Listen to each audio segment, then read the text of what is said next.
नमस्कार, मैं हूं रिचा। इस वक्त की अहम खबर अन्ना हजारे और अरविंद केजरीवाल से जुड़ी हुई है। अन्ना हजारे ने अरविंद केजरीवाल को लेकर फिर से कई सवाल उठाए हैं। उन्होंने पहली बार चुनाव लड़ रही आम आदमी पार्टी को अपने नाम का गलत इस्तेमाल न करने को कहा है। अन्ना ने अपने गांव रालीगढ़ सिद्धि में मीडिया से बातचीत में आज सुबह कहा कि मेरे नाम का गलत इस्तेमाल हो रहा है। आम आदमी पार्टी क्यों ये दावा कर रही है कि 29 दिसंबर को दिल्ली में अन्ना के जन लोकपाल बिल को लागू किया जाएगा। इसके अलावा अन्ना ने उनके नाम पर जारी किए गए सिम कार्ड्स का मुद्दा फिर से उठाया। अन्ना ने अरविंद केजरीवाल की तरफ से पार्टी के कामकाज के लिए रखे गए पदाधिकारियों को दिए जा रहे वेतन पर भी सवाल दाग दिया। कल आपको बता दें, आम आदमी पार्टी के नेता अरविंद केजरीवाल ने प्रेस कॉन्फ्रेंस कर उन्हें अन्ना की तरफ से मिली चिट्ठी में उठाए सवालों के बारे में बताया था और इनके जवाब दिए थे।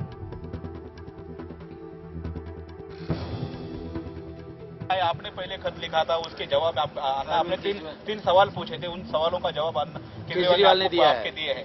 तो उन सवालों को लेकर क्या कहेंगे आप और आप उससे संतुष्ट हो?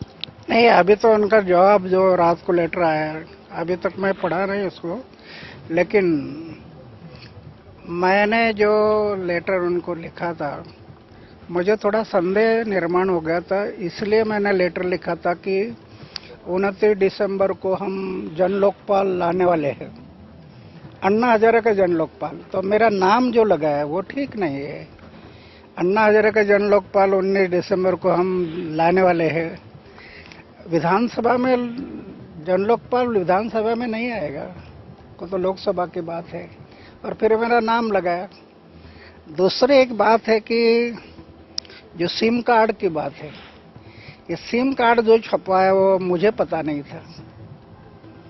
ये सिम कार्ड जो छपाया, तो इतना है कि वो मुझे एक बताया था कि ऐसे सिम कार्ड से हमें पैसा मिलेगा और ऐसे सिम कार्ड से लोगों को ज़्यादा से ज़्यादा ग्राहक बनाना। अभी मेरे पास एक लेटर आया है,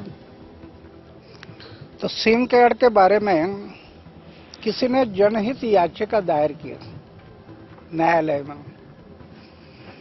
और वो याचिका जो दायर किए है तो उसमें मुझे भी आरोपी बना दिया। अरे मेरा कोई ताल्लुकात नहीं, मुझे पता नहीं, तो ये बात बराबर नहीं। इसलिए मुझे संदेह आ गया, निर्माण हो गया कि ये गलत आप जो कर रहे हैं।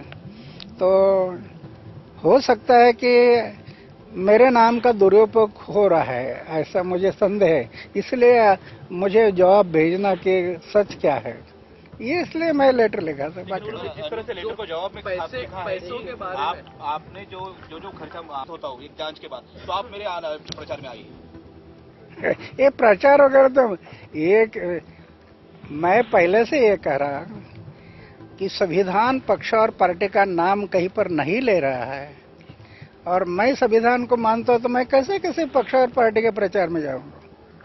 ये तो पहले से मैं कह रहा हूं कि पक्ष और पार्टी के किसी प्रचार में मैं कहीं जाऊंगा नहीं, क्योंकि मैं तो संविधान को मानता हूं।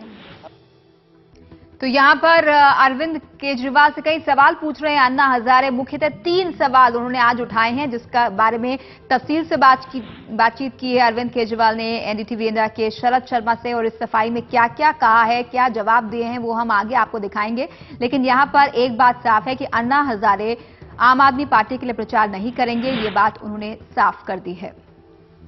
अन्ना के उठाए गए सवालों का जवाब लेकर रालीगढ़ सिद्धि गए कुमार विश्वास। उन्होंने कहा कि अन्ना के पास दिल्ली से कुछ गलत पोस्टर पहुंचाए गए और अन्ना को बहकाने की कोशिश हो रही है। ये किसी षड्यंत्र का हिस्सा है।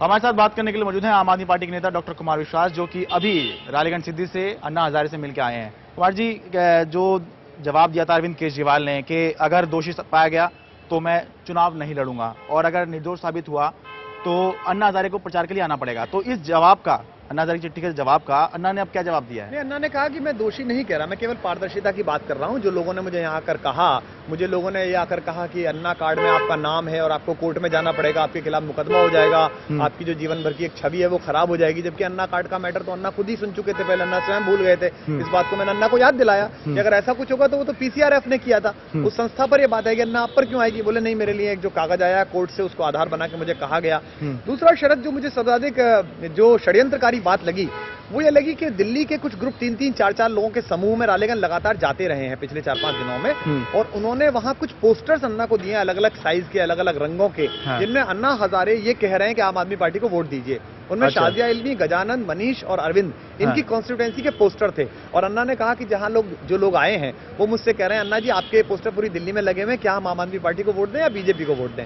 तो अन्ना ने यही जवाब पूछने की कोशिश की। अन्ना ने यह भी कहा कि अरविंद को मुझे कॉल कर लेना चाहिए। मैंने अन्ना को बताया कि हम लोग आपसे लगातार अन्ना ये कह रहे हैं कि ये इस तरह के पोस्टर आप लोग उसमें लगा रहे हैं, दिल्ली में लगा रहे हैं आप ऐसे पोस्टर, जबकि आप देखते हैं दिल्ली में इस तरह का कोई पोस्टर नहीं है। इसका मतलब बाकायदा पोस्टर छपवा कर उस तरह की साजिश करके अन्ना के पास तक खबर के रूप में पहुंचाने की कोशिश की है। और जाहिर सी बात है, जब 3-3, 4-4 लोगों का समूह दिन में अलग अलग नामों से, अलग अलग चेहरे से, महिलाएं पुरुष अगर पहुंच रहे हैं, तो इसका मतलब अन्ना का कन्विंस होना बहुत आवश्यक है। और जहां तक संवाद न होने की बात है, अन्ना ने भी कहा कि आपको संवाद करना चाहिए था, फोन करना चाहिए था। तो मैंने अन्ना को बताया कि हम लगातार आपसे बात करने की कोशिश करते हैं, लेकिन आपके जो आइड हैं चारों तरफ, वो आपसे बात नहीं कराते हैं। गांव के लोगों ने भी बताया कि कुछ दिल्ली के लोग लगातार उनके चारों तरफ जो लोग हैं, उन्हें कन्विंस करके रखते हैं कि अरविंद और उसके साथियों से बातचीत अन्ना की ना हो पाए। बाकी आप लोगों को क्या लग रहा है कि जैसा बता रहे हैं, कौन लोग हैं जो जा रहे हैं? अरविंद केजरीवाल भी सवाल उठा रहे हैं कि कौन लोग हैं? देखिए, कुछ आप वहां गए हैं गांव पे? भारतीय जनता पार्टी अपने छद्म योद्धा तैयार करके इस संघर्ष को लड़ना चाह रही है। अगर भाजपा की खुद की ताकत है तो खुद आकर इन बातों का जवाब दे कि एमसीडी में जो इतना करप्शन है, 12.5 करोड़ रुपए की वेबसाइट बनाती है एमसीडी, डेंगू में लोग मर जाते हैं, इसका क्या इलाज है? तो यहां पर जो मतभेद सामने आ रहे हैं या मतभेद पैदा करने की कोशिश की जा रही है अन्ना हजारे और अरविंद केजरीवाल के बीच, उस पर बातचीत के लिए हमारे साथ जुड़ रहे हैं महाराष्ट्र से संवाददाता इम्तियाज जलील। इम्तियाज, अब कुमार विश्वास मिलकर आए हैं अन्ना हजारे से, उन्होंने जो सफाई दी है, क्या अन्ना हजारे उससे संतुष्ट हैं, सहमत हैं? जो सवाल उठाए थे, क्या उनके जवाब मिल गए हैं उन्हें? जी देखिए, अगर हम बात करते हैं तो अन्ना ने कई बार आज सुबह बात दोहराने की कोशिश की है कि अरविंद केजरीवाल का जो चारित्र्य है, उनका जो कैरेक्टर है, उसके बारे में उन्हें जरा सा भी शक नहीं है। वो बार बार अरविंद केजरीवाल की तारीफ करते जा रहे थे। अरविंद केजरीवाल के खिलाफ उन्होंने कुछ भी नहीं बताया। सिर्फ उनका आक्षेप जो था, उनका विरोध जो था, वो इस बात को लेकर है कि एसएमएस के जरिए जो पैसा इकट्ठा किया जा रहा है और जिसकी वजह से दिल्ली में एक पीआईएल फाइल किया गया है और उसमें अन्ना हजारे को भी एक आरोपी बनाया गया है। तो अन्ना को इस बात को लेकर गुस्सा था कि जिसका मेरे से कोई ताल्लुक नहीं है, मैंने किसी को ऑथोराइज नहीं किया है इस तरह का पैसा कलेक्ट करने के लिए, तो मेरा नाम जबरदस्ती इसमें क्यों घसीटा जा रहा है? क्योंकि अन्ना का कहना है कि पूरा जीवन उन्होंने ये कोशिश की है कि किसी भी कंट्रोवर्सी से दूर रहा जाए। दूसरी बात उन्होंने ये कहा है कि अरविंद केजरीवाल ने जो बयान दिया था कि 29 दिसंबर को दिल्ली की विधानसभा में वो अन्ना का लोकपाल बिल लेके आएंगे, तो उनका कहना था कि लोकपाल बिल जो है ये पार्लियामेंट में लाने की बात हो रही है, ना कि विधानसभा में लाने की बात हो रही है। तो ये 2-3 बातों को लेकर अन्ना हजारे का जो विरोध था या नाराजगी कह सकते हैं, वो नाराजगी को सुलझाने के लिए कल कुमार विश्वास आए थे, लेकिन अन्ना का कहना है कि जो पत्र उन्हें दिया गया है वो उन्होंने पढ़े नहीं है और उन्होंने नाराजगी इस बात को लेकर कही है कि के बाद क्या रवैया अपनाते हैं अन्ना हजारे, क्या वो संतुष्ट होते हैं या उनके सवाल बरकरार रहते हैं? शुक्रिया आपका इम्तियाज इस बातचीत के लिए। दूसरी तरफ अरविंद केजरीवाल ने अपने ऊपर लग रहे आरोपों का सिलसिलेवार तरीके से जवाब दिया है। उन्होंने हमारे संवाददाता शरद शर्मा से खास बातचीत में कहा है कि कांग्रेस और बीजेपी उनके खिलाफ साजिश कर रही हैं। साथ ही केजरीवाल ने चुनाव में अन्ना के नाम के इस्तेमाल पर भी सभी सवालों के खुलकर जवाब दिए। अन्ना हजारे ने आपको चिट्ठी लिखी, मैं ये पूछ रहा हूँ कि अन्ना हजारे को चिट्ठी लिखने की जरूरत क्यों पड़ी? वो अगर चाहते, आपके तो इतने अच्छे रिलेशंस हैं, आप लोगों ने साथ काम किया है, फोन करके बात कर लेते अगर कोई शक है। वो भी कर सकते थे, लेकिन ये देखना, अन्ना ने चिट्ठी में ये लिखा कि मेरे पास कुछ लोगों ने आके मुझे ऐसा कहा है और मेरे मन में ये शक हुआ है। ये कौन लोग हैं जो अन्ना के पास जा रहे हैं और अन्ना को वो करने की कोशिश कर रहे हैं चुनाव के 10 दिन पहले? ये भी समझने की जरूरत है। आप लोग थोड़ा सा इसकी जांच कराइए कि कौन लोग हैं ये जो जा रहे हैं, अन्ना को बहका रहे हैं। आपके मन में किसी के प्रति शक हो रहा हो, कौन हो सकते हैं? ये बीजेपी कांग्रेस वाले ही हैं जी, झूठी झूठी बातें जाके सिखा रहे हैं अन्ना को। हालांकि मतलब ये कोई पहली बार नहीं है, अन्ना के पास पहले भी लोग जाते रहे हैं, जिसकी वजह से खबरें हमेशा आती थी टीम अन्ना में मतभेद, कोई पहली बार नहीं है। तो अच्छा, एक अन्ना जो इशू उठा रहे हैं वो ये है कि सिम कार्ड और इस तरह की जो पैसा आया वो कहाँ चला गया, तो आप ही क्लेरिफाई कर दीजिए। मतलब जांच तो शायद कुछ होनी है नहीं, तो आप ही क्लेरिफाई। 3-4 चीजें हैं उसमें जो अन्ना ने उठाई हैं। एक चीज अन्ना ने कहा, भाई आंदोलन का पैसा चुनाव में तो इस्तेमाल नहीं हुआ, हो ही नहीं सकता, इनकम टैक्स एक्ट में पॉसिबल ही नहीं है। मैं तो इनकम टैक्स कमिश्नर था, अगर हमने आंदोलन का पैसा जो कि सोसाइटी में था अगर चुनाव में यूज कर लिया तो जेल चले जाएंगे हम लोग। एक भी पैसा नहीं है। दूसरा, पार्टी को पैसा कहां से आया, एक एक पैसे की लिस्ट हमने वेबसाइट पे डाली हुई है, उसमें देख लो जाके 20 करोड़ रुपए आया, एक एक पैसा हमने वेबसाइट पे डाला हुआ, उसमें देख लो भी पीसीआरएफ से कोई एंट्री है क्या, अगर एंट्री नहीं है तो नहीं आया। तीसरी चीज कि आंदोलन का पैसा आंदोलन खत्म होते होते बिल्कुल खत्म हो चुका था। मतलब हमने, आपको याद होगा, रामलीला मैदान में से अनाउंस कर दिया था पैसा नहीं चाहिए। उसके बाद हम लोगों ने 1 साल तक पैसा नहीं लिया, तो बिना पैसे, जितना पैसा था वो सारा पैसा खत्म हो गया था।